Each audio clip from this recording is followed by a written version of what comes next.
Rahul Singh, Head of Research with Standard Chartered Securities, also joins us live with a quick fundamental take. Rahul, good morning. Thank you for joining us. Rahul, what are you advising your clients after a 15% run-up on benchmark indices? Where is value in the market? How should one participate in this kind of a market where fundamentals are taking a backseat and momentum is occupying all the center stage? Yes, I think in the last few sessions, probably you can, make that kind of statement that we have seen some of the laggards also participating, and even the companies which really don't benefit from a strong government have kind of started to move up. So I would be still cautious, but if you take a slightly longer term view, 3 to 6 month view, I think the strategy should be to add more beta progressively in the portfolios. That is very, very clear. We are obviously now much more constructive on the portfolio than we were in December post the state elections. We changed the portfolio a little bit. We had added more beta in our portfolios, and now we've made further changes going further ahead down that route. So barring week to week kind of euphoria versus panic kind of swings, the more medium term view has to be that the domestic cyclicals need to be in the portfolio much more than they have been in the last 3 to 4 years. Also, what you have to remember is that over the last 3 to 4 years, it has been a very slow, gradual kind of a slowdown which impacted the domestic economy, and that gave the portfolio managers and the investors enough time to rebalance their portfolios towards exporters, defensives, and away from the domestic cyclicals. So the change will not happen overnight. The change will not be in a linear fashion. The change back to domestic cyclicals will probably take another 1 to 2 years for them to come back in full force. But that doesn't mean that one tries to be too tactical in these things on a week-to-week basis. So overall, like I said, in our portfolio allocation, we had already cut down IT to neutral. We maintain that. We have added more to banks, and we've added more to the industrials sector. The big jarring note for Indian markets is still the macro data, be it inflation, IIP, or the Reserve Bank of India's open stance on why they will remain hawkish in the short term. Do you think the macro concerns are still there, and at a time when macro is not revived, it's going to be a foolish strategy to stay with economy-related stocks for a long time?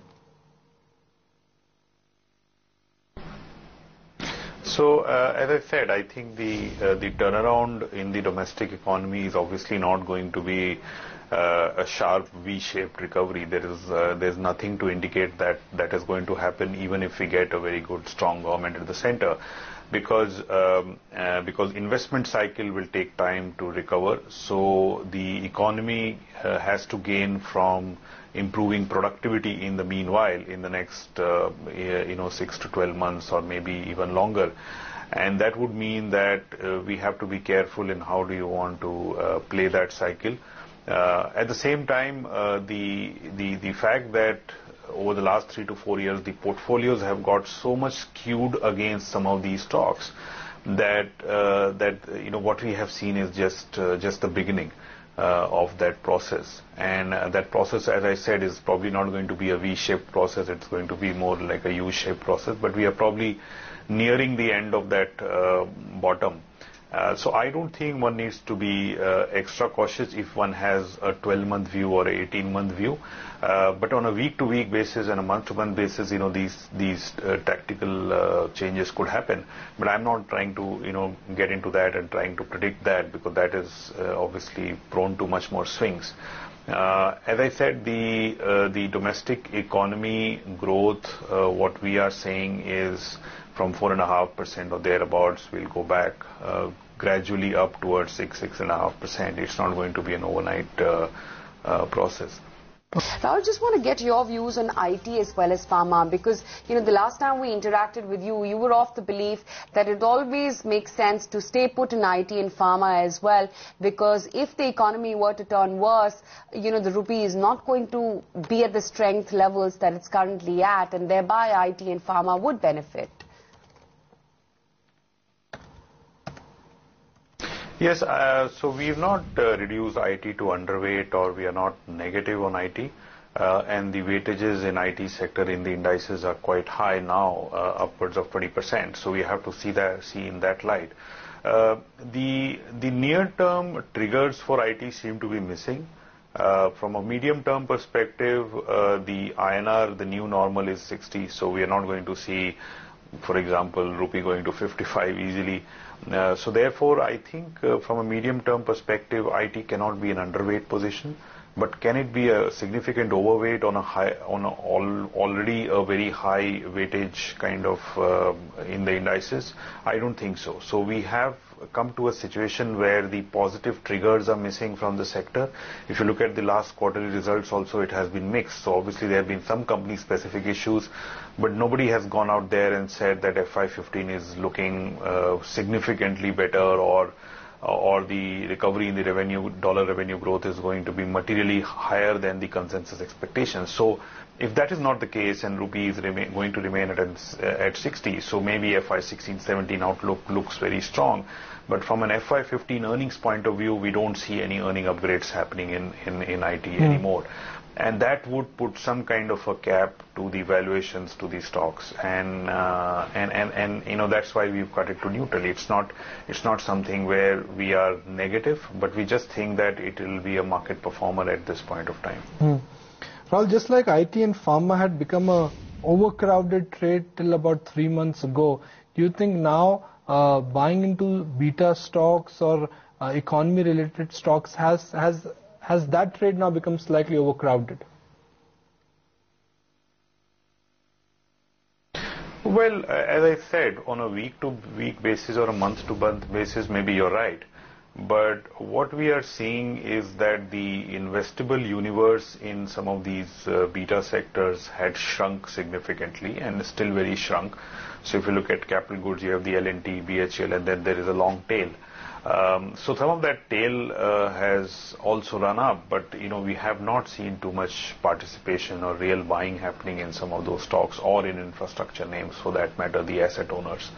So I don't think it's a crowded trade. It could be a crowded trade from a month-to-month perspective, but if you look at last 3-4 years, as I was saying, that the whole shift needs to reverse gradually, and it will reverse gradually. In between, you will have months or quarters where things get a little overheated and then they will cool down, which is but natural. But the overall direction over the next 2 to 3 years will be more towards these domestic cyclicals and economy. Rahul, the trading momentum now seems to be tilting towards the PSU pack, be it engineering, OMCs, or for that matter, PSU banks as well. Are you personally liking anything from that sector from an investment perspective? We were always very positive on the energy PSUs, the oil and gas PSUs, which has played out partly. So we continue to maintain that even the current government had started to do a lot of reforms which market did not take notice till very recently. So we like the oil marketing companies. Obviously, we need to be a little bit more selective among the oil PSUs now, given that the stocks have run up and they are no longer deep value. But they're still reasonable value, even if they're not deep value. So we like BPCL and ONGC in that pack. We like an MDC in the PSU space. So I don't think the valuations have run up to a level where one can say that they are expensive. They've just become from deep value, they have gone to reasonable value. But they are still reasonable value if you take a more constructive view on the political outcome. Rahul, so what happens on 16th of May? Let me give you some scenarios. India gets a clear majority. Modi becomes the next Prime Minister. That is scenario number 2. That's scenario number 1. Scenario number 2, India gets a majority. Modi is not the Prime Minister. And scenario number 3, we get a fractured mandate. In all the 3 scenarios which I have outlined, can you map the market performance, the market return for us? Well, I think very clearly the market seems to be factoring in the first outcome, a higher and higher probability of the first outcome. So I would I mean, it's very difficult to give you the market performance on that day, but what I can definitely say is that market has now geared itself to a more than 50% probability of the first outcome coming true, significantly more than 50% probability of the first outcome. That's the maximum one can say. So now it is a question of how convincing is that outcome, assuming that first outcome does come through, and therefore it will depend upon that day's, it's very difficult to obviously pinpoint as to what will happen on that day. But yeah, I mean, very clearly market is factoring in that. So do you think a clear NDA majority could take Nifty to 7,500, or markets, like you said, are already pricing in at least 50 to 60% of the good news? And even on 16th of May, if we get a clear NDA majority and with Narendra Modi as the next PM, that may not be a needle-moving event?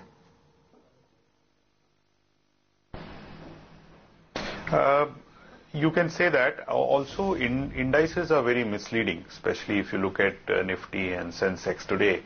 I mean, you have probably 40-45% of the index which may not move much, which is IT, pharma and consumer on a favorable election result. So the indices may not move much, but some of the beta names and the domestic economy names will move much more than that. And therefore, index levels may not really go up that much, and which also comes around to what you were saying, that the market seems to be factoring in a higher probability of the first outcome in any case. But within let's say only a 5% index movement on that day, you could see much more exaggerated movement on some of these sectors. Rahul, what's the view on oil and gas? Considering now we, heard the oil minister say yesterday that gas price hikes have been put off till June end, and as to how a sentiment negative it turns out to be for Reliance, which was waiting for a decision on the gas hike.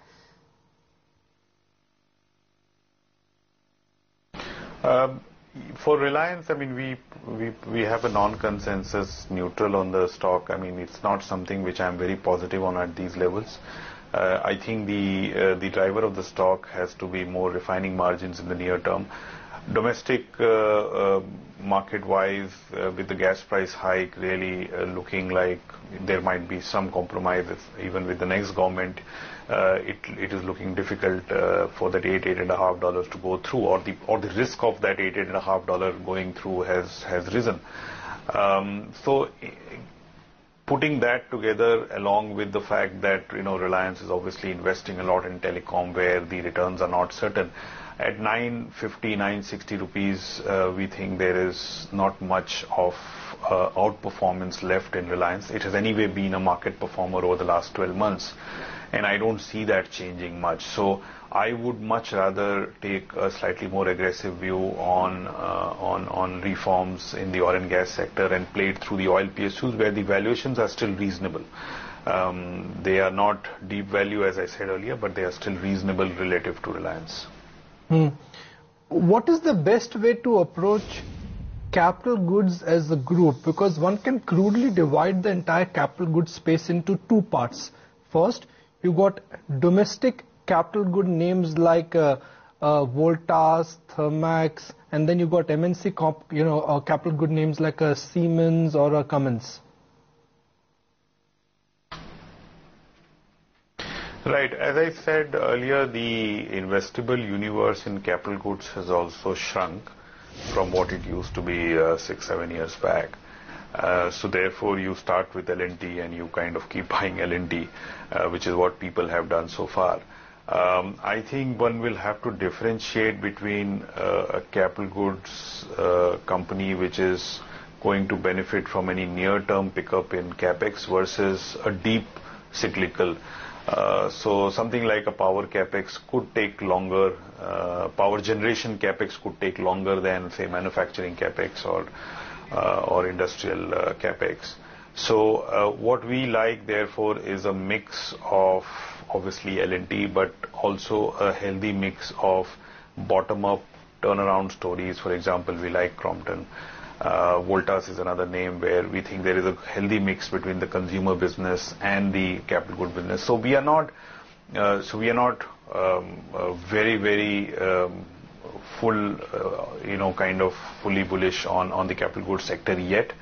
Also because some of the deep value has kind of played out and the stocks have gone up. But we do like to have exposure in this sector. It's not a sector which you can ignore. But we would much rather play it through L&T and a mix of bottom-up turnaround stories like Crompton, or companies with a healthy kind of consumer business, or a healthy mix of consumer and E&C business like Voltas. Rahul, what's your view on realty, or would you shun it off completely, it being, typical of a high beta trade and towards the fag end of any market rally? I would agree with that. It's a small sector as we speak. It's the weightages in the indices are not very meaningful. So we don't really have any real estate in our model portfolio right now, and I don't see that changing significantly because the rate cycle and the inflation cycle will take its own time to reverse, even with a new government. So I doubt how much of a difference a new government is going to make to the consumer sentiment for real estate immediately. Over a medium term, yes, but any immediate kind of gains in the consumer sentiment towards real estate is looking less likely, which is why we would prefer to stay away and wait at the sidelines before things look more certain on the inflation and rates. Well, DLF, HDIL is now in the F&O ban in the F&O market. That means that traders cannot buy or sell HDI futures fresh, and that just tells you the strong level of underlying momentum and the participation which currently some of the real estate stocks are enjoying. And in 2008, I distinctly remember Unitech had a market capitalization of more than $10 billion. Now the market capitalization is not even $1 billion. So how a bull market can create a stock and how a bear market can really break a stock. That's a lesson which we need to learn when it comes to Unitech. Rahul, let's go back to banks. Now, nobody is of the view that banks are a structural buy. Everyone is of the view that banks, they offer at max a technical buy. The minute banks they go below book, you buy them. The minute they go above book, you sell them. Now, most of the large cap PSU banks are trading above their book, be it SBI or PNB or BOB. Do you think bulk of the easy money in some of the large PSU banks has already been made, low-hanging fruits have been plucked?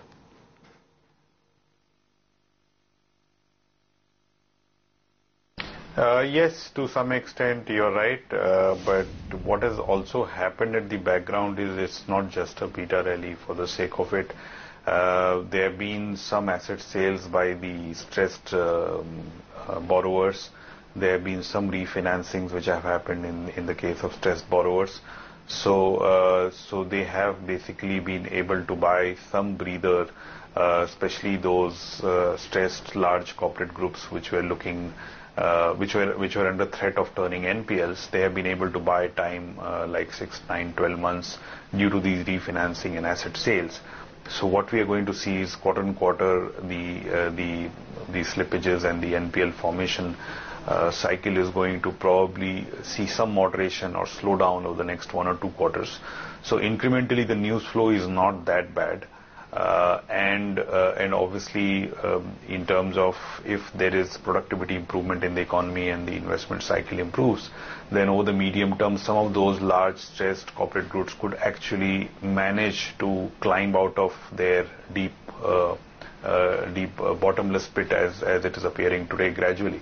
So there is hope, but we, as I said, in our portfolio the only bank we have, only PSU bank we have is SBI. And the rest are more private sector banks, but more high beta private sector banks. And therefore, banking is a sector where we were underweight for last 2 years. I think the time has come to start looking at that sector again because of the near-term relief and medium-term potential improvement in the economy, leading to structural reduction in the risks on the NPL formation rather than just a short-term relief. So as I said, we So I would probably put it in the same category as capital goods, where we are obviously turning from being very bearish to neutral to mildly bullish, but not really fully bullish to kind of go overweight on financials or to add all PSU banks in our portfolio. Markets, they always vote for rate of change. So awful has become bad, but it still hasn't become good. Rahul, closing comments. Give me some names or a group of names where you think there is enough and more earning visibility for next 2 to 3 years, and you are happy to own those stocks irrespective of macros, politics and global cues. You can give me names, you can give me themes, you can give me sectors. I'll keep this one open. So I would probably highlight 4-5 names in that category, and some of those names are well discovered and well known. So no surprises will be there. So I would probably say within the exporters, HCL Tech, Z is one name which comes to mind. I would also put Bharti Infratel in that list, which has got a very good visibility of tenancy and growth going forward. And in the beta names, I would probably put ICICI Bank and BPCL would be the names which I would own through this cycle. And through this improvement which is going to happen over the next 2 to 3 years in the domestic economy.